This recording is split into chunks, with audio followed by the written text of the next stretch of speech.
ബംഗ്ലാദേശിൽ നിന്നും നുഴഞ്ഞു കയറുന്നത് മുസ്ലിമുകളാണെന്ന് അസം മുഖ്യമന്ത്രി ഹിമന്ത ബിശ്വ ശർമ്മ വ്യക്തമാക്കി കഴിഞ്ഞിട്ടുണ്ട്. ഒരു മാസത്തിനിടെ പിടിയിലായ 35 നുഴഞ്ഞുകയറ്റക്കാരും മുസ്ലിമുകൾ മാത്രമാണെന്ന് അദ്ദേഹം പറഞ്ഞു വെച്ചിരിക്കുന്നത്. മറ്റെന്തൊക്കെ കാര്യങ്ങളാണ് ഇതുമായി ബന്ധപ്പെട്ട് അദ്ദേഹം വ്യക്തമാക്കിയത്?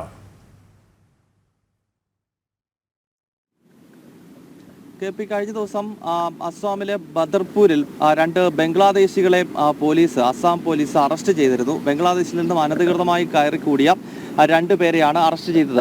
ഇതുമായി ബന്ധപ്പെട്ട് പ്രതികരിക്കുമ്പോഴാണ് അസ്സാം മുഖ്യമന്ത്രി ഹിമന്ത ബിശ്വ ശർമ്മ വളരെ നിർണായകമായൊരു പ്രതികരണം, വലിയ പ്രസ്താവന നടത്തിയിരിക്കുന്നത്. അദ്ദേഹം പറയുന്നത് അസ്സാമിൽ നിന്നും ഈ അനധികൃതമായി കുടിയേറുന്നത് എല്ലാവരും മുസ്ലിങ്ങളാണ് എന്നുള്ളതാണ്. അവിടുത്തെ ഹിന്ദുക്കൾ അങ്ങനെ ചെയ്യുന്നില്ല.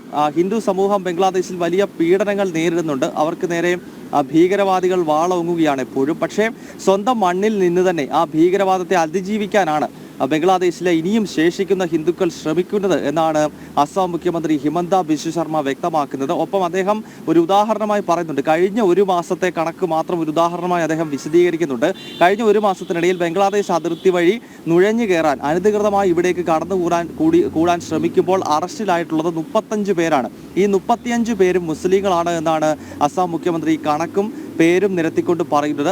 ഒപ്പം കഴിഞ്ഞ ദിവസം പിടിയിലായ 2 പേര് മുസ്ലിങ്ങളാണ്. അതായത് ഈ അനധികൃതമായി കുടിയേറുന്നത്, ഇവിടേക്ക് കടന്നു വന്ന് ഇവിടെ ഭൂമി മേടിച്ച് ഇവിടുത്തെ ആളുകളാകാൻ അനധികൃതമായി ശ്രമിക്കുന്നത് മുഴുവൻ മുസ്ലിങ്ങളാണ് എന്ന് ഇപ്പോൾ അസ്സാം മുഖ്യമന്ത്രി വ്യക്തമാക്കുന്നു. നേരത്തെ അദ്ദേഹം പറഞ്ഞ മറ്റൊരു കാര്യം ദേശീയ തലത്തിൽ തന്നെ അടുത്തിടെ ശ്രദ്ധ നേടിയതാണ്. അതായത് അസ്സാമിലെ ഈ വളർന്നുകൊണ്ടിരിക്കുന്ന മുസ്ലിം ജനസംഖ്യയെപ്പറ്റി അദ്ദേഹം ആശങ്ക പ്രകടിപ്പിച്ചിരുന്നു. അതായത് 29% ഏതാണ്ട് 10 വർഷങ്ങൾക്ക് മുൻപ് കടന്ന മുസ്ലിം ജനസംഖ്യ അസ്സാമിൽ ഇപ്പോൾ 41% എത്തിയെന്നാണ് മുഖ്യമന്ത്രി വിശദീകരിക്കുന്നത്. അങ്ങനെ വളരെ വേഗത്തിൽ, അതായത് 29 എന്നതിൽ നിന്നും ശരവേഗത്തിൽ 41ലേക്ക് മുസ്ലിം ജനസംഖ്യ അസ്സാമിൽ വളരുന്നുവെങ്കിൽ അതിന്റെ കൃത്യമായ കാരണം ബംഗ്ലാദേശിൽ നിന്നുള്ള അനധികൃത മുസ്ലിം കുടിയേറ്റമാണ് എന്നാണ് മുഖ്യമന്ത്രി അടുത്ത കാലത്ത് വിശദീകരിച്ചത്. അതിനുശേഷമാണ് ഇന്നലെ അദ്ദേഹം ഇക്കാര്യം കൂടി പറയുന്നത്. അതായത് അവിടുത്തെ ഹിന്ദുക്കൾ വരുന്നില്ല, മറിച്ച് മുസ്ലിങ്ങളാണ് അനധികൃതമായി ഇവിടേക്ക് കടന്നു വരുന്നത് എന്ന് മുഖ്യമന്ത്രി തന്നെ വിശദീകരിക്കുന്നത്.